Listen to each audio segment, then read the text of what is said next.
This is Powered by the Trades, a Milwaukee Tool podcast.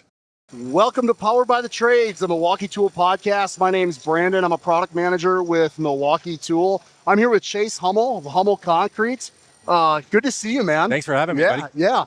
We got an exciting topic today. We're going to talk about top 5 products of 2025. Chase's wish list, Christmas list, as you will. What are probably on a lot of people's Christmas list. But before we dig into that, Chase, give us a little background. Tell us about what you do in the industry.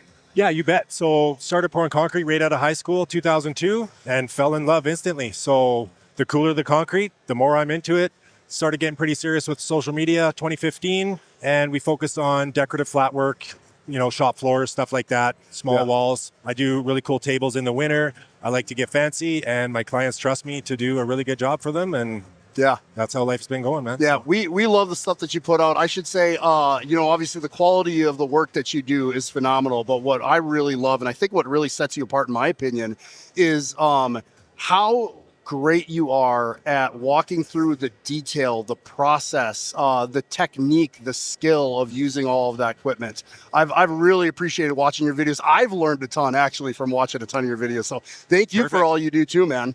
Yeah, no, I appreciate that. No, it used to be a secretive game. Construction used to be, okay, let's hide our secrets. Let's not let anybody know, the tricks of the trade. But I've since learned that I like sharing. I like teaching, and a lot of guys come to me with knowledge. I like putting all that forward in my videos, and your guys' tools just make it that much easier for me to do my job. And that's a great segue into what I think actually makes Milwaukee really special. I call it our product marketing secret sauce, right? But we can't do what we do without partnerships, relationships with guys like you, right? Guys that are willing to have us come out on your job sites. You're giving us feedback about what you use, why you use it, what you like, what you don't like. And finding ways with us to make tools more productive, safer, and increase performance. Yeah, it's a new era for tools, man. Like the gas is gone with the wind. So it's cool to be a part of that and right in the central innovation of it all, and to be a part of that mostly safety. The features that you guys have with the electronic stuff, the electric tools they've come a long way. Yeah. It really makes things safer on the job. So perfect segue. Let's get into some of those tools, right? Your top 5, number 1, I think, was the Milwaukee duplex nailer. Yes. So we're not looking for a permanent connection when we're doing our work. We're forming stuff up. We need it to come apart, and we need it to be able to, strip those nails at a fast pace, and we need to be able to see what we're doing. So the duplex nailer, it just replaces the hammer in the nail. And that's how I was taught. Originally, we're using those duplex nails to stitch together forms. We're using them in our vertical steel Holy pins, and they got to go in, but they got to come out too. So it's nice to have the speed and efficiency of a gun like that. It's a new thing for us, and it really speeds us up when we're forming up sidewalks and walls and whatever. Yeah, 100%. And you pointed at something there that I don't think a lot of people realize, that it's obviously not just the productivity of installing the duplex nail, but it's also removing the nail. And we've done some things not only on the tool side, but in the accessory side with our nails. We've got a larger head, and there's a greater space in between the two heads to allow more access, easier to pry that and pull that duplex nail back out there too. You betcha. And then also the 2 options of sizes too. Yeah, your 2.5 and 3.5 inch nails there. I think they're 2 3/4. So whatever job, you're thinner plywood, you're thicker, and you can't never use enough nails. So it's a great system. Yeah, and then the other real benefit of our duplex nailer too, you hit on this earlier, is it's replacing what's been a manual process. Striking, repetitive motion, right? And us as product managers, when we go to a job site and we see someone using tools where there's a lot of weightlifting, there's repetitive motion, right? That gets us excited because we have an opportunity, right, to reduce fatigue, right? And also reduce injuries, soft muscle tissue injuries, as well as potential striking injuries. You betcha. And it's sort of a new deal here because we were pneumatic nailers. They make a pass load, but you're limited. You have a battery system, and you need the CO2 cartridge as well. So to eliminate that whole gas system and just go fully electric, it's just one less purchase price, and just more compatible with all our other tools and our Milwaukee batteries. So and compatibility, another great segue, right? I think what's really set us apart, made M18 and M12 so successful isn't just the performance of the tools and the performance of the batteries and chargers, but it's also compatibility, system breadth. The fact that you can use that same battery on so many different tools that you're using in the process, right? And so another one of those tools that's on your list, you can take that battery from the duplex nailer, right? Is our new rebar cutter. Oh, right? Absolutely. Yep. No, just plug and play. And that's the best thing about being so compatible is your battery, you're doing one job you got one battery left and you can just plug and play with your other tool and finish the job. Yeah. So that rebar cutter is a game changer as well for us. So originally we start with the old school bender, right? Yeah. The big long pry, it works for leverage, it works for bending and cutting, but again, manual labor, lots of heavy lifting, picking up, bending over. And the rebar cutter is not only good for speed and longevity, but it's a different system. So after the big rebar bender, we switched to the gas axe. So we have, 12, 14 inch blades cutting rebar. It leaves a very sharp edge and it's going to chuck a lot of sparks too. So when you're working around other equipment like propane or flammable materials, sparks are your enemy. So that rebar cutter leaves a very dull edge on the end, and it's a very cold cut. Yeah. It does leave the sparks do come, but they're not flying out everywhere, and it's a very efficient tool. Yeah.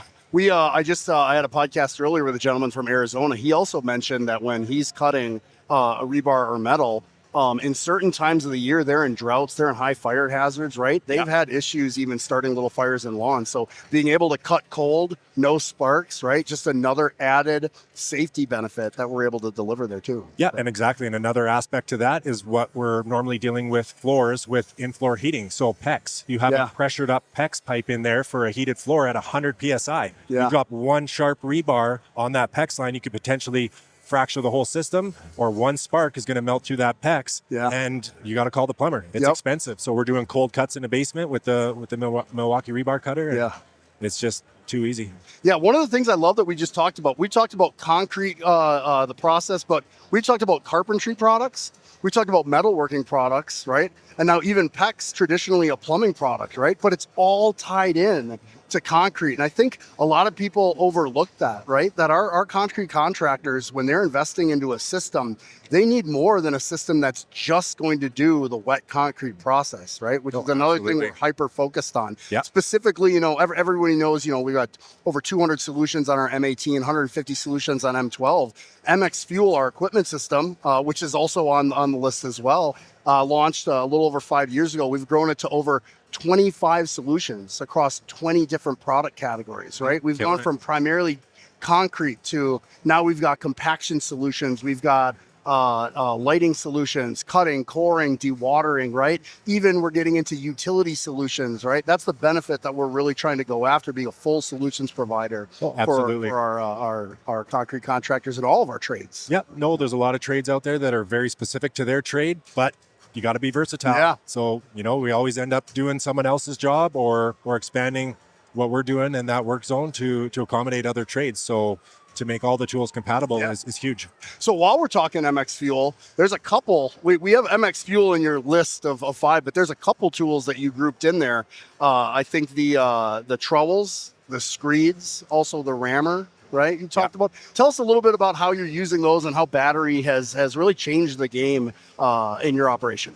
Okay, so main thing for us is fumes. So when we're dealing with power screeds, tampers, power trowels, stuff like that, we're working in not quite a confined space, but a very tight area. So what these gas machines produce versus the electric is carbon monoxide. So carbon monoxide seems like it would be easy to vent, right? It's not. So we need fresh air coming in and we need that air to exit.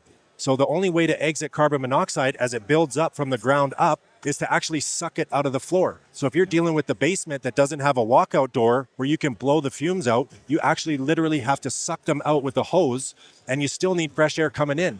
Because not only are you dealing with the fumes from a gas machine, you could be dealing with the lack of oxygen due to heaters in a winter situation. We pour concrete in the winter, but in those cases, we got heaters running, so we need fresh air in, fresh air out, we need air to circulate. Just using those tools like the Vibe Screed and the power trowel, it just gets rid of those fumes altogether, and it completely eliminates the hazard in the workplace scenario for us. So we love it. Tampers on the prep side, tampers, and you guys nailed it with the forward and the reverse settings, multiple speeds, It's easy to get into a corner and get out, and you got the handle that flips down. We did a job where we were working underneath a deck, and we flipped the handle down, and we sent the guys under there and said, no, you don't get to skip that job, bro. Yep. We got the Milwaukee today. Man, he knows about our stuff, right? It's awesome. I think the other important thing, you just mentioned a lot of indoor work. A lot of people forget too, when you're often working subgrade down in trenches, right? If you're doing structural concrete right around a foundation wall, your airflow in those trenches can be the equivalent of working indoor. When we developed the plate compactor and the rammer, I had multiple users working outside, right, in foundations along walls tell me it'll be great to go home without a headache. Yeah. Because they're literally breathing in the fumes. They're outside, right? We were in Denver. You can see the Rocky Mountains behind us, and no one's thinking about lack of airflow, but it's the same down in trenches, subgrade, than it is indoor. Oh, for sure. And it's called getting gassed, guys. When you get gassed, it's carbon monoxide overpowers the oxygen in your brain. And once that happens to you once, you're more easily susceptible for it to happen again. Yeah. And I actually had a friend of mine who quit the trade completely. He got gassed a couple times working by himself, had to call 911. Here comes the ambulance, and it's a real thing. So he tried to go back to the trade, tried finishing concrete again, but just even that little bit of exposure, he could feel it. The headaches, it's production, right? And it's efficiency. So when you got guys with headaches, at the very least, then you're going to work slower, or they're going to be a little rough the next day if they even show up, right? It's rough. We hate to hear those stories, but those are the type of stories that really make us proud to do what we do as well, right? It's a lot of people think it's power tools. It's bigger than that, right? It's people's livelihood. It's people's lives. For sure. Again, everything that we do is driven around performance, productivity, but most importantly, safety. Yeah, exactly, man. Yeah, so let's talk about another product on your list, which is the Hexon heated gear. Oh, man. When I roll into my kids' hockey game wearing that heated gear and they see that little light on, oh, I feel like I'm RoboCop or something. I don't know. It's awesome.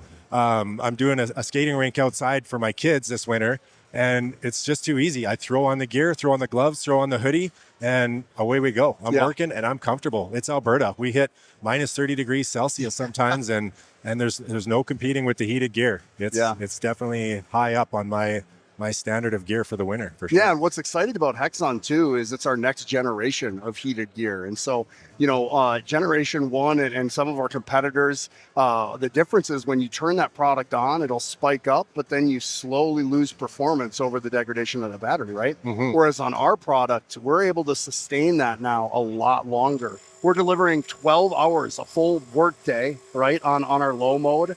6 hours on medium and 3 hours on high, and with multi-panels. So again, with you being in Alberta, right? I'm in Wisconsin, so we're the regions that are living this. I think my wife texted me yesterday, it's negative 29 with the wind chill. Wow. In Milwaukee. So this is the time of year that we really come to appreciate it. You know what I'd like to see? Some Milwaukee heated socks. Yeah. Ooh, that would be good. Oh yeah, head to toe. Yeah, I'll have to pass that on to Wes and our team. We'll see if we can look into some of that stuff. Let's work on it. Yeah, cool. And then the last thing I want to touch on is a little bit of shift from, power tools battery, but it's actually one of our accessories, our new Nitrous blades. Oh, yeah. Yeah, so you're doing obviously a lot of form carpentry, which means you're cutting into wood. You're setting up, hence the duplex nailer. Yeah. But talk to us about some of the challenges you've had using other blades in the past. Well, that's the big thing with concrete construction is we're reusing a lot of that formwork, whether it's plywood or bracing or 2x4s for sidewalks. We're using wood stakes and we're nailing into them. You can't get them all. You're always going to have a broken screw, a busted nail. You're not going to see it. So the carbide tip and just how it's welded on there, those tips don't go flying off. And it's more than just a carpentry blade, it's a demolition blade. So as you guys probably seen the demos, you can run through at least 50 nails and all the tips are still attached to that blade and away you go. So not only is it more efficient when you're working, it's not going to slow you down, you're not going to change blades as much, it's going to save time. Saving you costs, having to replace blades or blades, yeah. Absolutely. And Chase mentioned it. I mean, I'm a big power tool guy. I'm the MX guy, right, from Milwaukee. But I candidly think that's probably the coolest demo that we've got in the booth at World of Concrete this year. Both the circ saw, I mean, they're just running that down a 2x4, hitting probably 25, 30 nails and not a single tooth, right, is leaving that blade. And then we also launched a new line of Sawzall blades, same technology. So we run the same demo, straight down, 2 layers of nails. It's one of the coolest demos that we got. Awesome. So. No, I'm looking forward to trying that demo out today. So yeah. Well, hey, man, I appreciate you coming on over here. It's always a delight when I get to run into you. I look forward to it every year at Pipeline. I look forward to seeing your videos, whether you're posting about decorative concrete. He does some really cool stuff with integrating glass and just decorative driveways, or it's putting up the ice skating rink for your kids. So appreciate the content, appreciate the feedback, the partnership, Chase. Thanks for having me, Brandon. Yeah, thank you. Awesome. Yep.